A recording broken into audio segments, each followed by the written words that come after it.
Assalamu alaikum class 3. Today we are starting our day 2 week 2. Our first subject is English B. Today we are going to do essay the computer.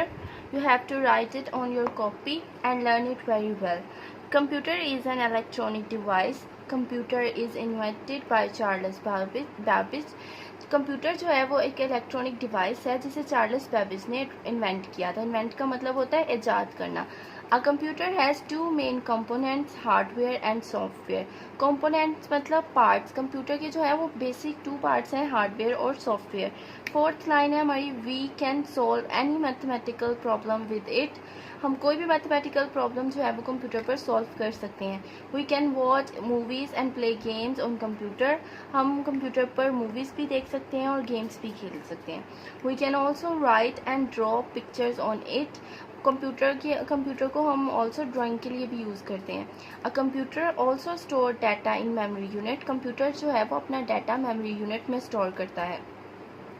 We can also send emails through computer. Computer के ज़रिए हम एक से दूसरे लोगों को email send करते हैं. Computer are used everywhere, offices, hospitals and schools. Computer जो है आजकल हर जगह यूज़ होता है, ऑफिसेज में, हॉस्पिटल्स में, स्कूल्स में. The first electronic computer invent in the 1940s. पहला जो इलेक्ट्रॉनिक कंप्यूटर था वो 1940s में इन्वेंट किया गया था. आपने इस ऐसे को अच्छी तरह से याद करना है और अपनी कॉपी पर भी लिखना है. Our next subject is computer. Today we are going to do unit number 1 review. Question number 4. Give the type of personal computers. Personal computer की जो है वो हमने types लिखनी है. Answer. Personal computer can be divided into 4 types. Personal computer जो है basically 4 types में divide कर दिया गया है. First is desk. Second is palm top computer. Third is PDA computer. Fourth is laptop computer. Question number 5 is give name of some parts contained in system unit. ऐसे parts का name हमने यहाँ पे लिखना है जो सिस्टम यूनिट में पाए जाते हैं. Answer is the system unit contains CPU, floppy disk drive, CD-ROM drive and RAM. आपने ये क्वेश्चन अपनी कॉपीज़ पे लिखकर अच्छी तरह से इनको याद भी करना है, ये वाले भी और जो प्रीवियस हमने क्वेश्चन नंबर 1, 2 और 3 किया था वो भी. Our next subject is social studies. We are doing unit number 1, the earth in space. In previous lecture we have completed our question number 1, 2 and 3 and today we are going to do question number 4, 5 and 6. Question number 4 is does the earth stay in one place? क्या ज़मीन जो है वो एक ही जगह पर रहती है? No, the earth cannot stay in one place. earth जो है वो कभी भी एक या स्टिल नहीं रहती, हमेशा मूव कर रही होती है, वैसे भी घूम रही होती है और सूरज के गिर्द भी अपना चक्कर जो है वो कंप्लीट कर रही होती है, तो वो हमेशा मूविंग पोजीशन में रहती है. Question number 5 is how do day and night take places. दिन और रात जो है वो किस तरह आते हैं और जाते हैं. Answer is the spinning movement of the earth causes day and night. मतलब जब अर्थ जो है वो स्पिन कर रही होती है तो जब वो सूरज के सामने आती है तब जिन इलाकों को वो सूरज फेस कर रहा होता है वहाँ पे दिन होता है और जो पीछे होते हैं वो वहाँ पे रात हो जाती है. और जब ऐसे जैसे जैसे वो स्पिन करती जाती है, जो सा एरिया सूरज के सामने आता है वहाँ दिन और दूसरे एरिया में रात हो जाती है. Question number 6 is what happens when there is a storm at sea. जब भी समुंदर में तूफान आता है तो किस तरह के होते हैं वहाँ पे situation. Answer is when there is a storm at sea, the wind causes high and rough waves. जब भी समुंदर में तूफ़ान आता है तो जो हवा होती है, क्योंकि तूफ़ान में हम देखते हैं बहुत तेज़ हवा चल रही होती है, उसकी वजह से खुश्क और बहुत ऊंची लहरें समुंदर में आने लगती है. जैसे उसमें बिल्कुल जैसे हमारे पास ग्लास ऑफ वाटर और हम उसको ज़ोर से हिलाते हैं तो वो कैसे छलकता है, इसी तरह समुंदर भी जो है वो ऊंची लहरें होती हैं और ऐसा लगता है जैसे वो छलकने ही वाला होता है. ये You have to write this question on your copy and learn all the question of this unit very well. Our next subject is math. We are doing exercise 2C, page number 70. Today we are going to do question number 4. Multiply these numbers placing them in 3 different orders. What is the product in each case? अब जो इन्होंने हमारे पास हमें सम दिए हुए हैं, इन्हें हमने 3 डिफरेंट ऑर्डर्स में लगाकर सॉल्व करना है और देखना है कि आंसर जो है वो सेम आ रहा है कि नहीं। सबसे पहला वाला है, जैसे हमारे पास है 4, 5 and 6।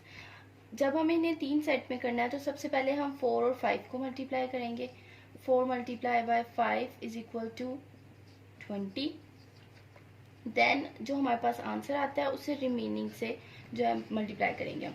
20 multiply by 6, 2 6 are 12, so the answer is 120. Now in next part we are going to solve 5 and 6. 5 multiplied by 6, 5 6 are 30, 30 multiplied by, हमारे पास बच रहा है 4, तो हम इसको मल्टीप्लाई करेंगे 30 को 4 के साथ। जब हम मल्टीप्लाई करेंगे, यहाँ हम सॉल्व कर लेते हैं इसको। 4 zeros are 0, 4 3s are 12। यहाँ हमारे पास क्या आंसर आ जाएगा 120। दोनों पार्ट्स का सेम आंसर आ रहा है, मतलब यहाँ तक हमारा क्वेश्चन जो है वो बिल्कुल ठीक सॉल्व हो रहा है। नेक्स्ट हम करेंगे 4 और 5 को मल्टीप्लाई कर लिया, 5 और 6 को कर लिया। अब हम करेंगे 4 और 6 को multiply. 4 multiply by 6 is equal to 4 6 are 24। अब हम 24 को मल्टीप्लाई बाय करेंगे, क्या बच रहा है हमारे पास 5, सॉरी 24 मल्टीप्लाई बाय 5। 24 को जब हम यहाँ पे सॉल्व कर लेते हैं, 5 के साथ मल्टीप्लाई करेंगे, 5 4 सा 20, 0 यहाँ आ जाएगा, 2 इधर चला जाएगा, 5 2 सा 10, 10 में 2 ऐड करेंगे तो 120। हमारे तीनों जो पार्ट्स हैं उनका सेम आंसर आ रहा है, जिसका मतलब होता है कि हमारा ये क्वेश्चन बिल्कुल सही सॉल्व हुआ है। बाकी भी जो क्वेश्चन है आपने इसी तरह 3 डिफरेंट ऑर्डर्स में इनको प्लेस करके फिर सॉल्व करना है। Next question number 5, right the product in your notebook. ये भी सिंपल मल्टीप्लिकेशन के क्वेश्चन हैं, मैं आपको सॉल्व करके दिखा देती हूँ।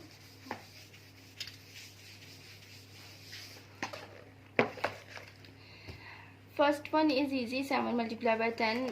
सो मैं आपके लिए थर्ड वाला सी जो है वो सॉल्व कर देती हूँ। 321 मल्टीप्लाई बाय 10। सिंपली हम इसको पहले इस ऑर्डर में लिख लेंगे। 0 1 ज़ा 0, 0 2 ज़ा 0, 0 3 ज़ा 0। एज आई सेड बिफोर, जब भी हम 0 को किसी चीज़ के साथ मल्टीप्लाई करते हैं तो वो ऑटोमेटिकली 0 हो जाती है अमाउंट। So next is 1। जब हमारे पास 2 अमाउंट नीचे 2 डिजिट्स होते हैं तो मतलब हमें उन्हें 2 पेयर्स में मल्टीप्लाई करना होता है, एक साथ नहीं करेंगे। तो पहले हम 0 सॉल्व कर लेते हैं, उसके बाद हम 1 की तरफ आ जाएंगे। 1 1 ज़ा 1, 2 1 ज़ा 2, 3 1 ज़ा 3। सो 3 एज इट इज़ यहाँ पे, 2 में 0 प्लस किए 2, 1 में 0 प्लस किए 1 एंड 0। ये हमारे पास आंसर आ जाता है। इसी तरह हम बाकी सारे भी सॉल्व करेंगे। नेक्स्ट देखिए, सी के बाद है डी। डी में हमारे पास है 10 4 ज़ा 40, 9 10 ज़ा 90। नेक्स्ट एफ जो है, एफ में हमारे पास है 493 मल्टीप्लाई बाय 10। पहले हम इसको करेक्ट ऑर्डर में लिख लेंगे 10। सेम पैटर्न से सॉल्व होगा। 0 3 ज़ा 0, 0 9 ज़ा 0, 0 4 ज़ा 0। नेक्स्ट 3 1 ज़ा 3, 9 1 ज़ा 9, 4 1 ज़ा 4, 4 एज इट इज़ नीचे, 9 3 0।